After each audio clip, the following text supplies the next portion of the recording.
Coming up on Locked On Dodgers, I'm going to spend this entire episode talking about Yasiel Puig. He had a very vulnerable tweet thread on Wednesday that got me thinking about a lot of things. And I went to the source, talked to somebody who knows him very well. So I have a lot of thoughts on what he had to say and a lot more on basically his entire baseball career and life up to this point and where he's at right now. So it's going to be a really interesting Yasiel Puig centric episode. So let's get locked on Dodgers. You are Locked On Dodgers, your daily Los Angeles Dodgers podcast. Part of the Locked On Podcast Network, your team every day.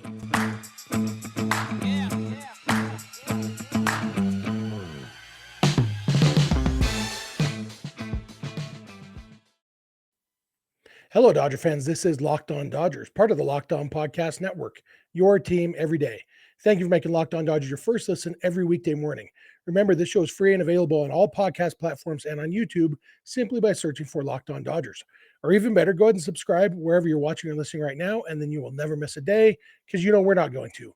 If this is your first time with us, my name is Jeff Snider.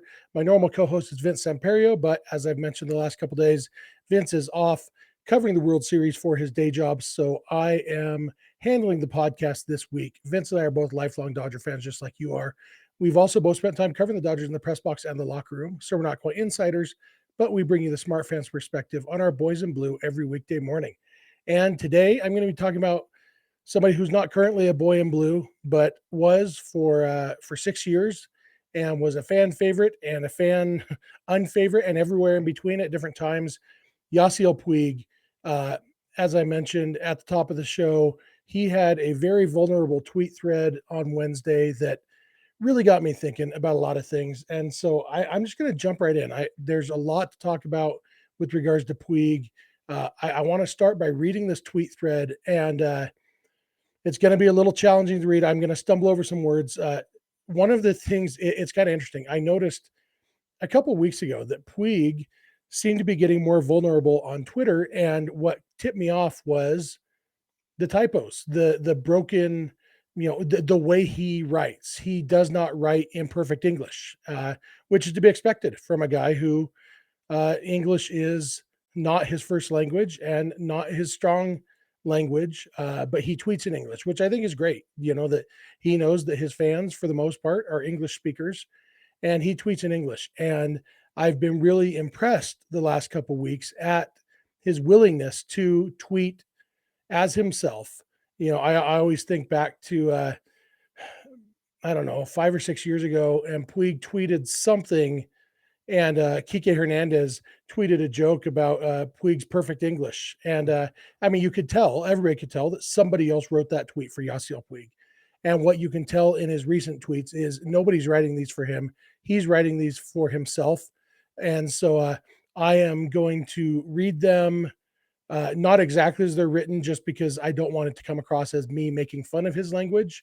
So, one thing that he does, if you follow him, he adds S to a lot of words that don't need it. This tweet, just as an example, he says, "This year after I reach Korea with the helps of my new agent," things like that. I'm going to try to read that just so it flows better.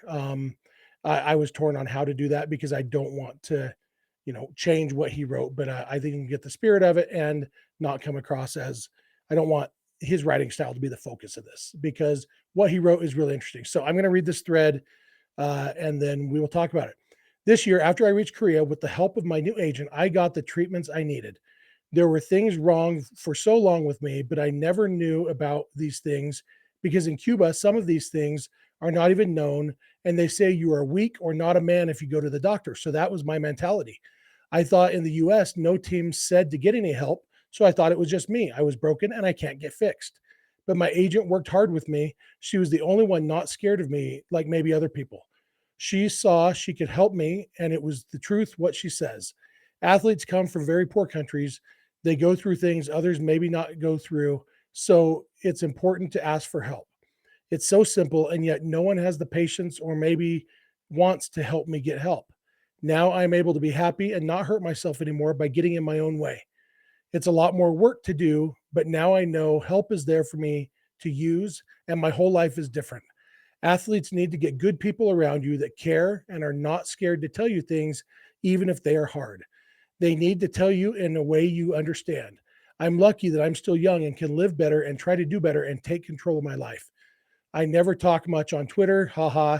I know I don't write too good, so sorry. That's it. Work on yourself. It it's a great tweet thread. It is, like I said, vulnerable and honest and open. And as I read that, I thought, I wonder what specifically he's talking about. Talking about going to the doctor, getting help, all these things. And I I I knew I'm probably not going to get all the details because a lot of that's private, and people aren't going to be sharing his information. I don't know Yasiel Puig personally. It's not like I could text him and say, "Hey, what were you talking about there?" And the fact is, he's being open and vulnerable, and so if he wanted to tell more, he probably would have. But I thought, well, I'm going to reach out to his agent. Just recently, in the last couple of weeks, his agent, Lisette Carnett, started following me on Twitter. I followed her. We follow each other. I'm like, oh, so I could DM her, so it wouldn't hurt for me to ask her. And so I just shot her a question really quick, asking if there was more information she could give me about what he was talking about, and what changed in Korea for him to be able to get that help. And she responded pretty quickly. And her response was, "It's a long story. Here's my number. Give me a call." And so I did. I gave her a call just this evening, Wednesday night, right after this DM exchange actually happened during the ninth inning of the World Series game. As you probably noticed, if you're watching the game, the Astros threw a combined no hitter. It was kind of a big deal, I guess. I had it on in the background, but I was more interested in Yasiel Puig. But I waited till after the game was done, and then I had to put my kids to bed and stuff. And then I called her, and Lisette and I spent about 40 minutes on the phone talking about Puig and his life and his career and his ups and downs and her role in his life. And it was really, really fascinating. And I'm not here to be a PR guy for Yasiel Puig. Uh, and that's not my goal here. I'm not going to just regurgitate what she said. Obviously, everybody involved in everything has a bias. But I will tell you, in talking to her, I felt an honesty there. I know a lot of baseball agents. I know and like a lot of them. Several of the guests we've had on this podcast are because, in fact, most of the guests we've had on this podcast, as who are players, we got because of a relationship I have with their agents. And it's, I think for the most part, agents really do care about their players. Lisette's story is a little bit different, though. And I'm going to talk a little bit more about that in a minute, about what makes her a little bit different and why I'm even more inclined to believe her and the things she says about Yasiel Puig than I might believe another player agent who is telling me the same things about their player. So I'm going to come back in a minute, and I'm going to talk a little bit about, or talk a lot actually, about the conversation I had with Lisette and just kind of some insights that I feel like I've gained into Yasiel Puig. So that's coming up in a minute. I want to thank you for making Locked On Dodgers your first listen every weekday morning. And please keep it Locked On Dodgers. As everyone knows, athletes rise and fall in the ranks, but when it comes to saving money, Simply Safe always stays on top. And right now, you can save big with Simply Safe Home Security. They're giving listeners 40% off their advanced security system. Simply Safe was just named the best home security of 2022 by US News. You'll love it because at Simply Safe, your safety is the only thing that matters. Having your home protected by a security system is an amazing feeling. As I've mentioned before, I was on vacation with my family last year, and I got an alert on my phone that there was motion inside my house. And I just pulled out my phone, logged in, and pulled up the indoor camera, and I was able to confirm, oh, good, it's just the next door neighbor kids coming over to feed our cats, just like we asked them to. Simply Safe blankets your home in protection with advanced sensors for every room, window, and door, HD security cameras for inside and outside your home, smarter ways to detect motion that only alert you when a threat is real, and even hazard sensors that instantly detect fires, floods, and other threats to your home. 24/7 professional monitoring costs under $1 a day. That's less than half the cost of ADT's traditional professional installed plans. Don't miss this chance to save big when you protect your home with the best. Get 40% off your order when you visit simplysafe.com/lockedonmlb today. Customize the perfect system for your home in just a few minutes. That's SimpliSafe, SimpliSafe.com/LockedOnMLB. Go today. There's no safe like SimpliSafe. Okay, I am back. I want to thank you again for making Locked On Dodgers your first listen every day. And as I said before, this entire episode is Yasiel Puig centric. I know there was a no hitter in the World Series today. I guess that's worth talking about on somebody else's podcast. Check out Locked On Phillies or Locked On Astros if you want to hear about that. But finish this episode first because we are talking about Yasiel Puig. And as I mentioned before the break, Puig's tweet thread got me interested, and I reached out to Puig's agent, and I spent 40 minutes on the phone with Lizette Carnett talking about Yasiel Puig. And I want to reiterate again, I'm not here to be PR for Yasiel Puig or for Lizette Carnett, but talking to her, I can feel her passion. I can feel the love that she has for Yasiel Puig, that she genuinely cares about him. And I'll talk a little bit in the next segment maybe about where that comes from and why I think that is the case. But I want to talk about some of the things she talked about. And something that we've all kind of understood over the years is that Yasiel Puig is misunderstood.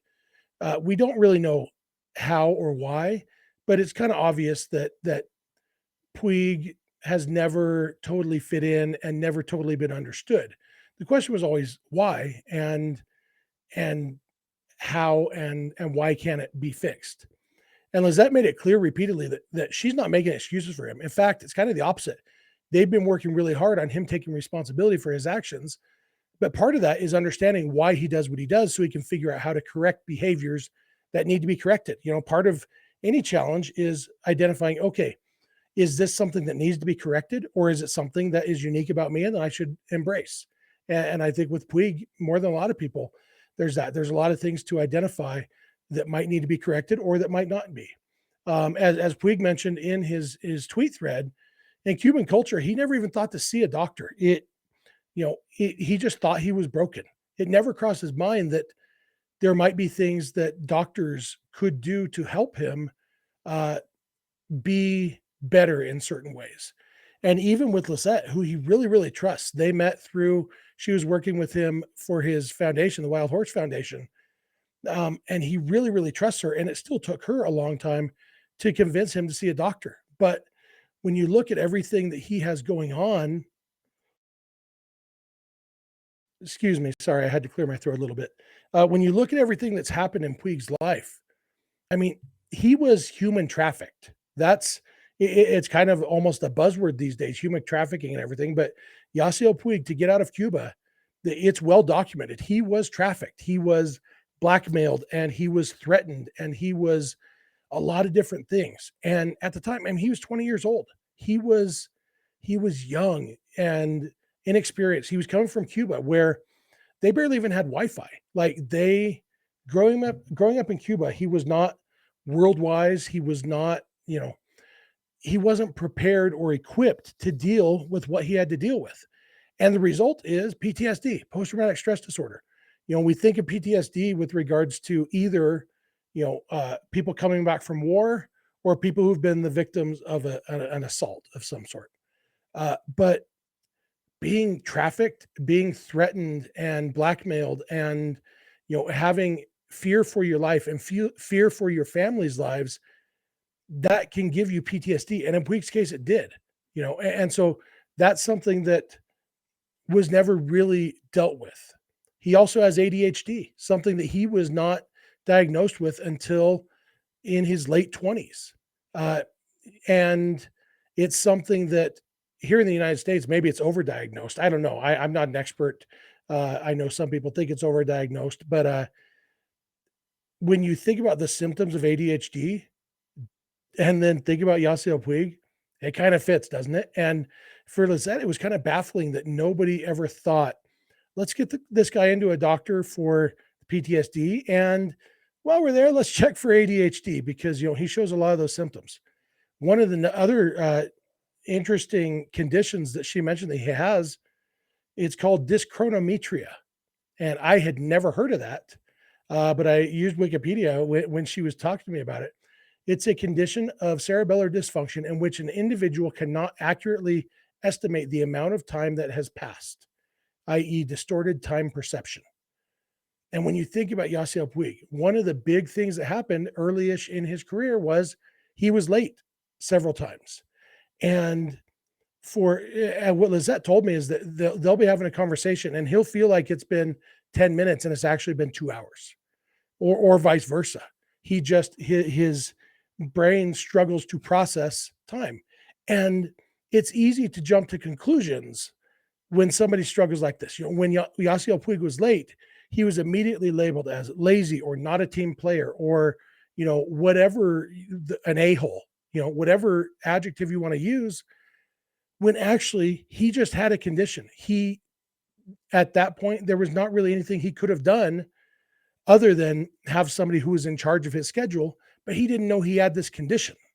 And that's what, it's kind of all comes full circle to recognizing that without going to a doctor or seeing professionals about these things, everything was undiagnosed. And if you're undiagnosed, you have no way how to address things. And so that goes back to Puig's tweet thread when he said that he thought, I thought in the US, no team said to get any help. So I thought it was just me. I was broken and I can't get fixed. And, maybe it's the old man in me, the dad. As you're listening to this episode on November 3rd, my oldest child is turning 18 today. I am officially the father of an adult now. And my daughter turning 18 is just a couple years younger than Yasiel Puig was when all this stuff happened to him. And thinking about just the fact that he didn't get any help, nobody even suggested help, it kind of breaks my dad heart. And that's kind of how it was for Lizette too. She said that she feels like a Cuban mom to him. And, I'll talk more about that in a minute. It's a fitting description of their relationship. But so Puig, because of these conditions, he got these labels that you just can't shake. But once the conditions were identified, they were able to figure out how to treat them. And Lizette and I didn't get any specifics of what or how they're treating the issues and conditions. She did mention that one medication, she didn't say what medication it is, but one medication was recommended by MLB doctors, but then MLB wouldn't give Puig permission to use the medication. Apparently it's on one of their many banned lists, and they applied for an exemption, and it hasn't been approved in the last couple of years that they've been trying. Other than that, we didn't really talk about medication at all. She did mention specifically that Adderall isn't the medication, that's not appropriate for his particular conditions. But other than that, we didn't really talk. So I don't know, when I talk about treatment, I don't know how much of this is medication, how much of it's therapy or other non-medicinal treatments. I honestly don't know. But what I do know from talking to her is that they identified the conditions and they're now addressing it. They're getting treatment, whatever that treatment is. And that's what Puig talks about in that tweet thread about, with the help of my new agent, I got the treatment I needed. And how now he said that he is able to, now I'm able to be happy and not hurt myself anymore by getting in my own way. He says it's a lot more work to do, but now I know help is there for me to use and my whole life is different. And so, yeah, I mean, I would guess there is a lot of non-medicinal stuff because he talks about it's a lot of hard work. It's pretty enlightening talking to her about what he's been through, and some of it he's put himself through, and some of it wasn't his fault. And it's hard to draw that line. I don't know that it's even productive to try to draw that line, because at some point you take responsibility for your actions. You would take responsibility for the things that have happened to you, regardless of whether they were your fault or not. And that's what they're trying to do from talking to her. It's pretty obvious. I'm going to take one more break. I'm going to come back in a minute. I'm going to talk a little bit about Puig lately has used the hashtag win for Vin a lot. I'm going to talk about his relationship with Vin Scully, some more about his relationship with Lizette Carnett, and what his future goals and plans are. So thank you again for making Locked On Dodgers your first listen every weekday morning, and please keep it Locked On Dodgers. Okay, I am back. One last segment. I'm going to talk a little bit more about Yasiel Puig, specifically the win for Vin. He's been using that hashtag win for Vin, and some people have clowned on him for it. And he, talking to Lizette, he is very sincere about it. And she said She said after Vin died, something changed in Yasiel and he hasn't stopped hitting. She said, if you look at his stat, and I'm sure there are websites that have really good day by day stats for the KBO. I don't know where they are, so I couldn't confirm this, but she said that he had been injured shortly before Vin passed away. And he came back from injury. And then just a couple of days later, Vin Scully passed away. And she said that really affected him because, I kind of get basically, he felt a really strong bond with Vin. Vin was the one who coined the nickname the Wild Horse. And it seems like in Puig's mind, that kind of Vin was the one who gave him his identity. His foundation is called the Wild Horse Foundation. That was the Wild Horse is kind of who he is. And, if you've ever had a nickname, it's kind of funny. You go from never being called that to suddenly this is your nickname. And that's what people call you. And when you have a nickname like that, there's a bond there that, so I don't know if it's just the Wild Horse thing, but Puig felt this bond with Vin. And so when Vin died, it felt like it was a big loss for him. And he feels when he tweets hashtag win for Vin, it's sincere and genuine. And that's what he's trying to do. Right now, he's playing in the Korean series, the KBO's version of the World Series. The series is tied 1-1 right now. Puig's goal is to win that series for Vin Scully because of that bond that he feels. He also hopes to play in the big leagues again, hopefully next year. Lisette said that they've already started that process. Obviously, she's not going to give me any details about, who they're hoping to play for or anything, but that the goal is for him to be back in the big leagues in 2023. And she feels like he's a lot more equipped to be more successful in the big leagues on the field, but especially off the field because of the things they've figured out, the treatments he's been doing to address these issues. She thinks that he's ready to be a better teammate and be, a better citizen and all those things that, that he wasn't able to be as much as he should have been. And she said he's reached out to several different people in the Dodgers organization and apologized to them for things he did, the way he acted, all those things. One of the things that she said they're working on is for him to understand the science of baseball a little bit better. Everything with him has always been so instinctual. And he's been working to gain a deeper understanding of baseball. I used to talk about when he was young, or early in his big league career, he would make a base running mistake or he would miss a cutoff man or throw to the wrong base or whatever. And I mentioned a lot back then that most players learn that stuff growing up, especially American players. You learn it in Little League and then in high school ball and then in college and then in the minor leagues. And so by the time you get to the major leagues, you've kind of learned those fundamentals. But Puig grew up in Cuba where, they don't have the same unwritten rules as they do in the United States. They don't have all the same stuff. It's a different style of baseball.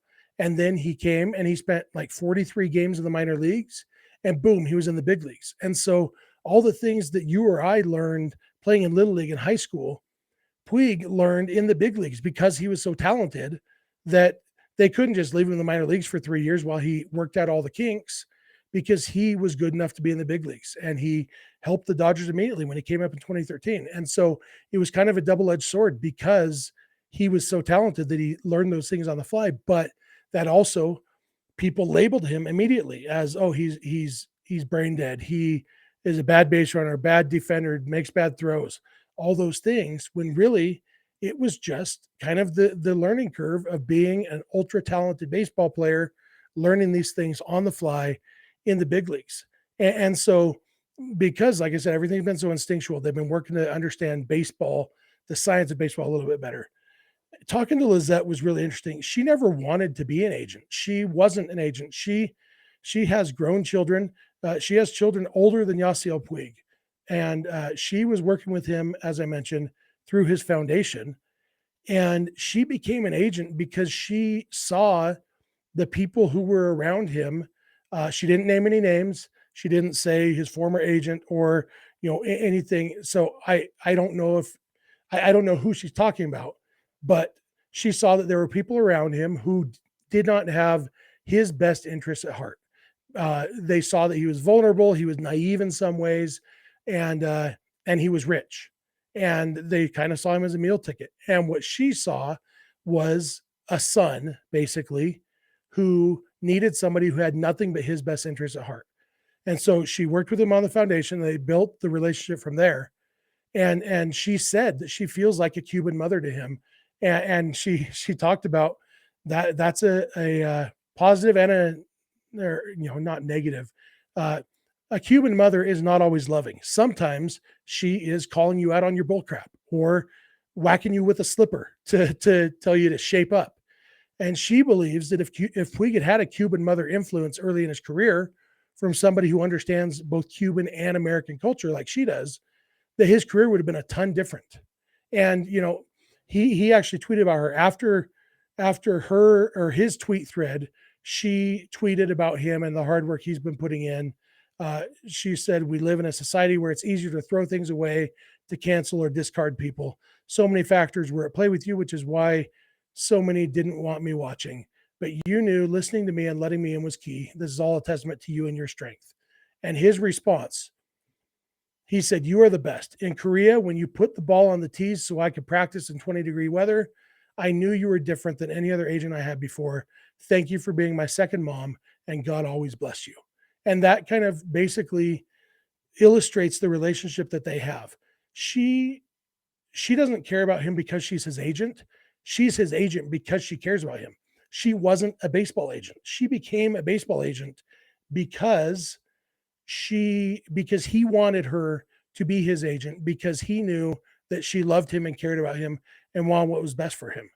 And that's why, coming full circle, when I said at the beginning of this episode that I'm inclined to believe what she says about him, you know, obviously she's biased. Maybe even more biased than most agents because she does have that motherly relationship to him. If you have children, you think about how hard it is to be unbiased about your children. But also, we see the best in our children, and usually that's true. And it's so easy to see these public figures and to demonize them or vilify them or judge them on their worst moments. But then when you think about people you actually know and think, well, yeah, he's done stupid things, but he's also a really good person. She's done stupid things, but I know better. But with public figures, we don't always give them that benefit of the doubt.